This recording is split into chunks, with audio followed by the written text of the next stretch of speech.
Social మీడియాలో ఈరోజు viral అవుతున్న వీడియో ఏంటంటే, ఎంత విష ప్రచారం చేశారు ఈ పచ్చమంద, ఎంత దుర్మార్గమైన ప్రచారం చేసింది ఈ పచ్చ మీడియా. వైఎస్ జగన్మోహన్ రెడ్డి హయాంలో శ్రీవాణి ట్రస్ట్ ద్వారా 3615 ఆలయాలను పునర్నిర్మించడానికి జగన్మోహన్ రెడ్డి చర్యలు తీసుకున్నాడు. అందులో దాదాపు కూడా 1500 ఆలయాల పైనే పూర్తయిపోయాయి. కానీ ఈ పచ్చమంద చేసిన విష ప్రచారం, జగన్మోహన్ రెడ్డిపై చేసిన దుర్మార్గమైన ప్రచారం అంతా ఇంత కాదు. అందులో ఏబిఎన్ వెంకటకృష్ణ మాట్లాడుతున్న వీడియోని, సోషల్ మీడియాలో వైరల్ అవుతున్న వీడియో ఈరోజు మీ అందరికీ కూడా చూపించబోతున్నాను. అంతకు ముందుగా ఈ వీడియోను చూస్తున్న ప్రతి ప్రేక్షకుడికి, నన్ను ఆదరిస్తున్న ప్రతి ప్రేక్షకుడికి కూడా హృదయపూర్వకమైన ధన్యవాదాలు తెలియజేస్తున్నాను. మీ అందరికీ కూడా, మిత్రులకు, శ్రేయోభిలాషులకు, నా వీడియోలు చూస్తున్న వాళ్ళ ప్రతి ఒక్కరికి కూడా ఆంగ్ల నూతన సంవత్సర శుభాకాంక్షల్ని తెలియజేస్తూ, ప్రతి ఒక్కరికి కూడా హ్యాపీ న్యూ ఇయర్ ఈ వీడియో ద్వారా తెలియజేస్తున్నాను. మీకు, మీ కుటుంబ సభ్యులందరూ కూడా ఈ సంవత్సరం అంతా కూడా సంతోషంగా ఉండాలని, మీరు అనుకున్నది జరగాలని కోరుకుంటూ వీడియోని లైక్ చేయండి. మన గొంతు చాలామందికి చేరాలి. మనం చెప్పే మాటలు ప్రజాస్వామ్యంలో రాజకీయాలను అడ్డం పెట్టుకుని దుర్మార్గమైన ప్రచారాలు చేస్తూ ఒక రాజకీయ పార్టీని లేకుండా చేసేసేయాలి, మంచి చేసిన వాళ్ళని ఆ మంచిని కనబడనీయకుండా చేయాలి అనే దుర్మార్గమైన ప్రచారానికి మనం అడ్డుకట్ట వేయాలంటే మన వీడియో ప్రతి ఒక్కరికి చేరాలి. ప్రతి ఒక్కరూ కూడా జరుగుతున్న మంచి చెడుల గురించి తెలుసుకోవాలన్నది మన ఆశయం. ఇప్పుడు ఈ దుర్మార్గమైన విష ప్రచారం సోషల్ మీడియాలో ఏబిఎన్ వెంకటకృష్ణ మాట్లాడిన మాటలు ఒక్కసారి చూసిన తర్వాత మళ్ళీ మనం చర్చించుకుందాం. హిందూ ధర్మ పరిరక్షకుడు వైఎస్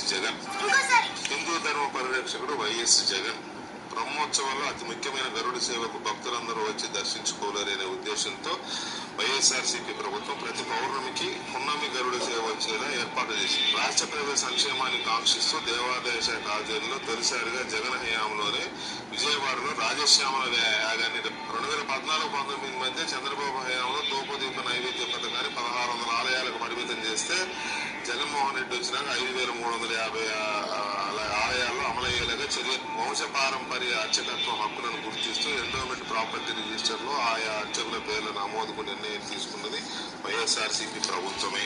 అమరావతి, విశాఖ, భువనేశ్వర్, జమ్మూ కాశ్మీర్, చెన్నైతో పాటు అమెరికాలో శివాలయాల నిర్మాణానికి వైఎస్ఆర్సీపీ హయాంలోనే శ్రీకారం. వంశపారంపర్య అర్చకులకు రిటైర్మెంట్ లేకుండా వారు ఓపికన్నంతకాలం పనిచేసుకునే అవకాశం కల్పిస్తూ జీవో ఇచ్చారు. గో ఆధారిత వ్యవసాయాన్ని ప్రోత్సహించడంలో భాగంగా తిరుపతిలోని మహతి కళాక్షేత్రంలో గోమహా సమ్మేళనం నిర్వహించింది కూడా జగన్ హయాంలోనేనంట. చిన్నారుల్లో దైవభక్తి పెంపొందించేందుకు వైఎస్ఆర్సీపీ హయాంలోనే ప్రభుత్వంకి రామకోటి కార్యక్రమానికి శ్రీకారం చుట్టింది. గోవింద రామకోటి రాసిన పిల్లలకు వెంకటేశ్వర స్వామి దర్శన భాగ్యం కల్పించింది.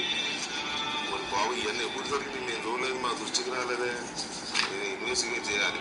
ఈనాం భూములు కలిగి ఉన్న వేలాది మంది అర్చకులకు వైఎస్ఆర్సీపీ ప్రభుత్వ రైతు భరోసా పథకం అందజేసింది. అర్చక సంక్షేమ ట్రస్ట్ ద్వారా పలు సంక్షేమ కార్యక్రమాలను అమలు చేసి 48 కోట్ల మేర లబ్ధి చేకూర్చింది వైఎస్ఆర్సీపీ ప్రభుత్వం. విజయవాడలో చంద్రబాబు పూజ చేసిన ఆలయాలన్నింటినీ పునర్నిర్మించేందుకు జగన్ 21 జనవరి 8న ఆలయాలకు శంకుస్థాపన చేసి 23 డిసెంబర్ 7వ తేదీ నాటికి.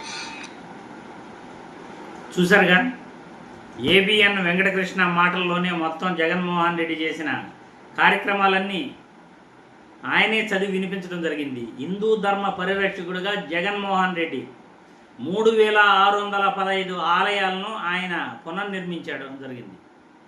దాదాపు 5000 ఆలయాల్లో అర్చకులకు ధూపదేవ నైవేద్యాలకు గాను ఖర్చులకు కొంత అమౌంట్ వాళ్ళకి కేటాయించడం జరిగింది. ధూపదీప నైవేద్యాలన్నింటికీ కూడా చిల్లర ఖర్చులు ఎంతైతే ఖర్చు అవుతుందో అంత ఖర్చును జగన్మోహన్ రెడ్డి ప్రభుత్వంలో ఇవ్వడం జరిగింది. ఆలయ అర్చకులకు కూడా సంక్షేమ పథకం లాగా ఒక 5000 రూపాయలు వాళ్ళ అకౌంట్లో పడే విధంగా కూడా నిర్ణయాలు తీసుకున్నారు. అదేవిధంగా ఆంధ్రప్రదేశ్లోనే కాదు, వివిధ రాష్ట్రాల్లో కూడా ఆలయాలను నిర్మించే పని చేశారు, కంప్లీట్ చేశారు కూడా. అందులో భాగంగానే మన రాష్ట్రంలో దాదాపు కూడా ఋషికొండలో వెంకటేశ్వర స్వామి ఆలయం, అమరావతిలో వెంకటేశ్వర స్వామి ఆలయం ఇవన్నీ కూడా జగన్మోహన్ రెడ్డి ప్రభుత్వంలోనే కంప్లీట్ చేశారు. కానీ జగన్మోహన్ రెడ్డి క్రిస్టియన్ అంటూ ఆయన పైన దుర్మార్గమైన ప్రచారం చేస్తూ సనాతన ధర్మం అంటే మా ఇంటి పేరు అని చెప్పుకునే పవన్ కళ్యాణ్ కానీ, సనాతన ధర్మం హిందువులంటే మేమే అని చెప్పుకునే చంద్రబాబు కానీ కనీసం ఒక గుడి కట్టించకపోగా కట్టిన గుడులను కూడా కూల్చేసే ప్రయత్నం చేశాడు 2014 నుండి 19 పీరియడ్లో చంద్రబాబు నాయుడు. అటువంటి వ్యక్తి ఈరోజు సనాతన ధర్మం హిందూ ధర్మం పేరుతో తన ఇంటి పేరులాగా అతనే హిందూ ధర్మ పరిరక్షకుల్లాగా ఆయన మాట్లాడుతుంటే జనాలు నవ్వుకుంటున్నారు. కనీసం ఒక గుడి బడి కట్టని వ్యక్తి కూడా ఈరోజు నేను హిందువు అని చెప్పుకుంటూ ఆయన జగన్మోహన్ రెడ్డిని విమర్శించే ప్రయత్నం తన కార్యకర్తల ద్వారా చేస్తున్నాడంటే ఆశ్చర్యం కదూ. మీరే ఆలోచించండి, ఎవరు హిందూ ధర్మ పరిరక్షకులు, ఎవరు ఆలయాలు కట్టించారు? దాదాపు 3615 ఆలయాలు పునర్నిర్మించడం అంటే సామాన్యమైన విషయమా? వకులామాత ఆలయం కూడా గత ప్రభుత్వంలోనే తిరుపతిలో కంప్లీట్ చేశారు. చంద్రబాబు 15 సంవత్సరాలు ముఖ్యమంత్రిగా ఉండి వెంకటేశ్వర స్వామి తల్లి వకులామాత అని తెలిసి ఆయన ఎప్పుడు ఆ ఆలయాన్ని నిర్మాణం చేపట్టే పని ఆయన చేయలేదు. పాడుపడిపోయిన ఆలయాన్ని గత ప్రభుత్వంలో రెడీ చేసి ఇప్పుడు చూడండి, తిరుపతి నుండి బెంగళూరు వెళ్ళే హైవే మధ్యలో పేరూరు దగ్గర, ఆ పేరూరు దగ్గర బ్రహ్మాండమైన వకులామాత ఆలయం కనబడుతుంది.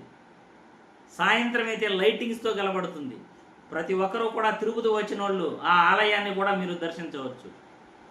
ఇటువంటి ఎన్నో గొప్ప గొప్ప ఆలయాల పునర్నిర్మాణం చేసి హిందూ ధర్మాన్ని నిజంగా నిలబెట్టిన వ్యక్తి జగన్మోహన్ రెడ్డిపై దుష్ప్రచారం చేసిన వాళ్లకు ఆ దేవుడు ఖచ్చితంగా తగిన శిక్ష అనేది ఖచ్చితంగా విధిస్తాడు. ఆ తప్పుడు మాటలు మాట్లాడి తప్పుడు ప్రచారం చేసిన వాళ్ళకి ఖచ్చితంగా ప్రాయశ్చిత్తం అనేది కలుగుతుందని ఈ వీడియో ద్వారా కోరుకుంటూ మీ అభిప్రాయాలను కూడా తెలియజేయాల్సిందిగా నేను ఈ వీడియో ద్వారా కోరుకుంటున్నాను.